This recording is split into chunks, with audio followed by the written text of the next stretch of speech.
मोठी जबाबदारी। श्रीमती रुपाली संतोष नाईक हेमगेली दक्षिण कन्नड आणि शिवमोगा जिल्ह्यासाठी उस्तुवारी मंडळ नियुक्ती। कारवार भारतीय जनता पक्षाचे राज्य उपाध्यक्ष मंडळ कारवार अंकोला विधानसभा मतदारसंघासहित राज्यभरात पक्ष संघटनेत सक्रियपणे सहभागी असलेल्या श्रीमती रुपाली संतोष नाईक हेमगेली दक्षिण कन्नड आणि शिवमोगा जिल्ह्यासाठी उस्तुवारी मंडळ नियुक्ती केला। राज्याच्या प्रदेशाध्यक्षानं पक्षाच्या संघटनात्मक कामाचेर देखरेख दवरसाठी वेगवेगळ्या जिल्ह्यासाठी राज्य पदाधिकाऱ्याक उस्तुवारी मंडळ नियुक्ती करतो आदेश जारी केला। कारवार अंकोला मतदारसंघाची माजी आमदार श्रीमती रुपाली संतोष नाईक हेमगेली पक्षाचे प्रदेशाध्यक्ष BY विजयेंद्र हेमी जिल्हा उस्तुवारी मंडळ नियुक्ती केली।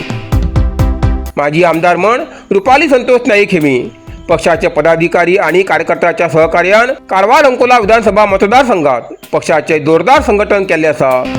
तसेच राज्य उपाध्यक्ष म्हण तेमी उत्तर कन्नड जिल्ह्यात आणि राज्यभर दौरा केले असून पक्षाचे नेते आणि कार्यकर्त्यांसोबत पक्ष संघटनेत सक्रियपणे सहभाग घेतील असा